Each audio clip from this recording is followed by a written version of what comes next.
So I guess I'll go. Yeah, what about you? Uh, well, I got a review code for a little game called Pocky and Rocky Reshrined. Uh, Okay. so if you're not familiar with Pocky and Rocky, it is an old I am. Japanese. I know you are. This is for all the lovelies out there that aren't familiar with it.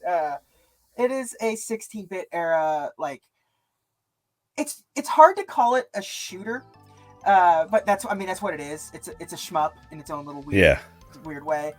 Um, but it's not like you're flying or anything. You're just doing your shrine maiden stuff and shooting monsters and stuff. So it's I've always been a big fan of Pocky and Rocky.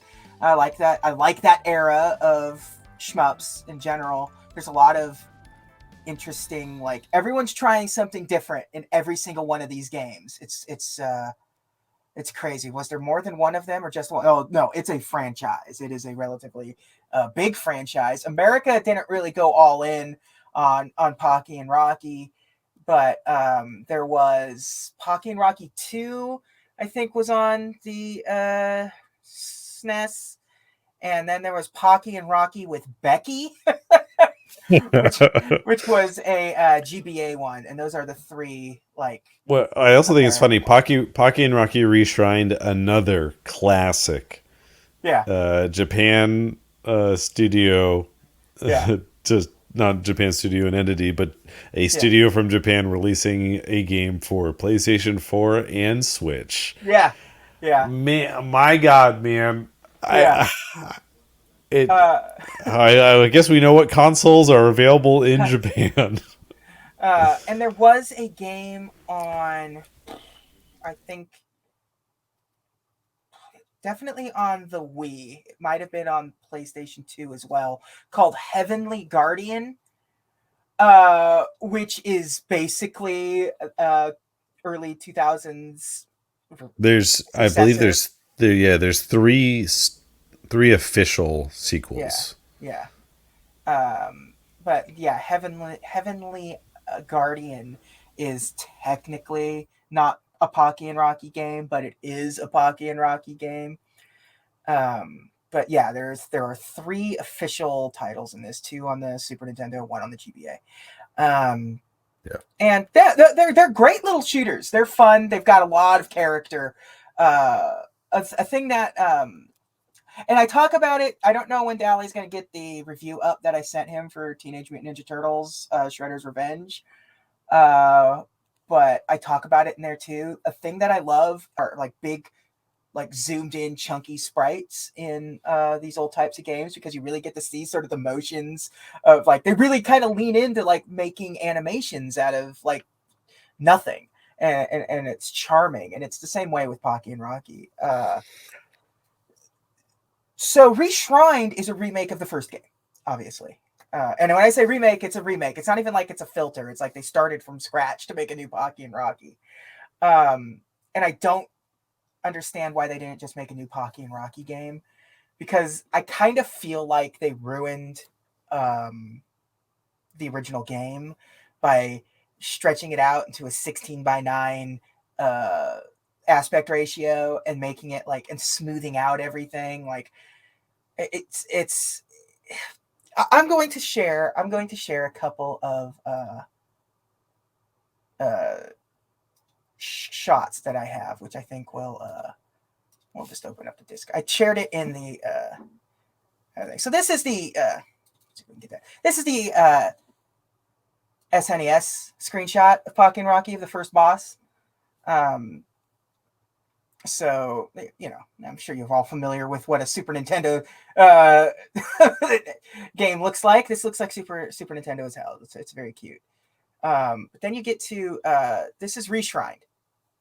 Uh, there's more screen real estate now, so a lot of these sort of 4:3 aspect ratio, sort of like crampedness of some of the stages goes away. You got more space to roam around, which kind of affects the gameplay in some areas, and that it wasn't really designed to play like.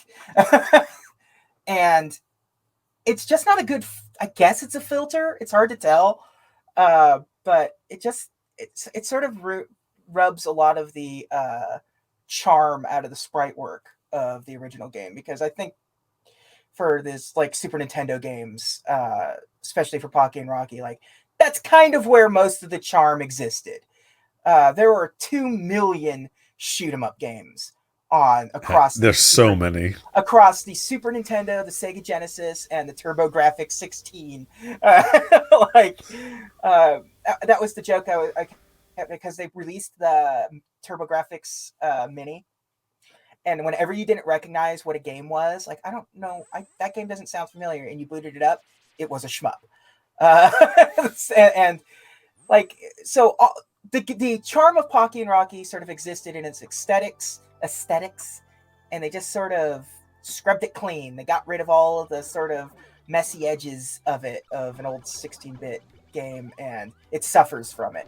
It's not a bad Yeah. game by any stretch of the imagination, but I just kind of wish they would have just put it like on the Super Nintendo virtual console thing that they got on the Switch. But I realize that I don't know if like what is the end game trying to revive this franchise, because if that's the end Right. game, I understand it from that standpoint. But I feel like you probably would have like. I think if you just announced like we're making a new Pocky and Rocky, like Pocky and Rocky 4 is coming, it probably would have. I can't imagine this game doing particularly well. It's been out for several days now. I haven't seen like a tweet, a review, anything for this game. So, uh, I mean, the, was it published by Natsume again? uh, no. Okay. I gotta look up my. My All right. I gotta look up my fucking sheet here. I think it's Taito this time around. Okay. Yeah. The publisher is Natsume and Taito, so Okay. yeah. So Yeah, I mean, I don't. I mean, yeah, I barely yeah, know about kind of yeah. IP ownership on a normal Yeah. I basis, think let alone Taito. about really I, old Japanese ones. So, yeah, I think Taito was like Natsume was like the developer and Taito was the publisher, and it seems like it's like I know full well that it's not like I think the original was also Well, I mean, I think Natsume at least co-published it originally. yeah. I think in America, Maybe that's what it is. because Natsume was definitely more of a, especially in the United States, definitely like publishing a lot of stuff Okay. in the Okay. States. Um, but I don't know what the value for the original, like some of these remasters and stuff, you understand, comes from a place of like you're kind of priced out of them.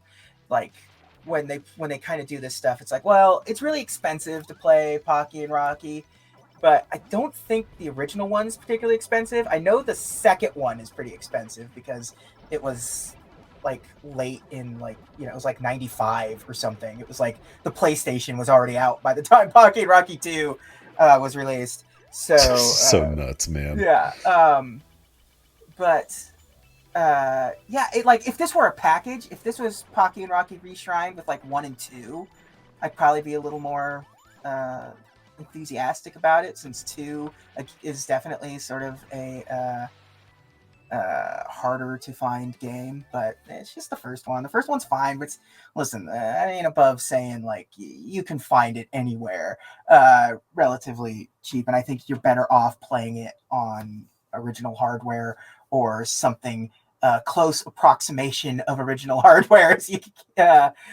But yeah, it's fun, but I don't like the look of it. I don't like the way it removes every ounce of charm for Pocky and Rocky for me. So Yeah, that's the hardest part about it is yeah, like, and I mean, this is just going to be way more obvious because we're coming so many gens in front. yeah, But it's the same problem that I end up having with a lot of remakes, remasters of even 2 gens or 1 gen back. yeah. It's the Mm-hmm. same thing. It's just exacerbated by how big of a leap that we are making in this case. You were talking about earlier with Persona 3, how it's like the version you want doesn't exist. Yeah. And it just makes me think, and when it comes to these sort of like re-releases and repackagings and stuff, how good Activision Blizzard did with their Activision Blizzard collection. Yeah. Because like those games, as I said in the original review, aren't the greatest games by and large for the most part.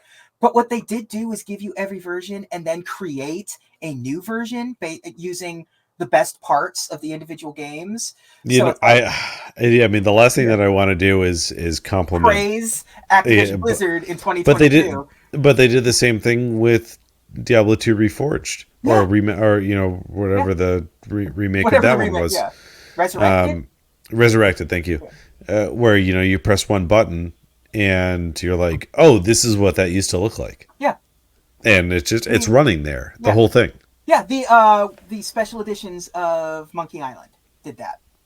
Where if you're playing it on an Xbox 360, if you hit the whatever the back button was, it would just take the polish off. It removes the new music, it removes the HD graphics, and just puts it back to its old Sierra, scum version of thing. I like that stuff in a lot of these games. Like if I could push a button and just play the original Pocky and Rocky, it would probably boost it up a little bit more, because then it makes it sort of a like a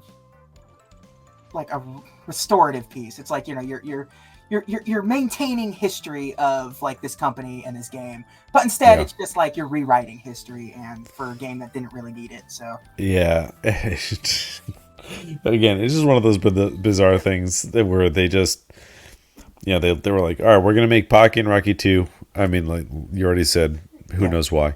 yeah, We already have everything already localized for the US on the original version, so we'll just localize this one too, because that stuff all stays the same. yeah, And I don't know, anytime that I see this is coming out on PS4 and Switch, I'm like, okay, what yeah, weird low effort yeah, highest denominator thing are we doing here? yeah.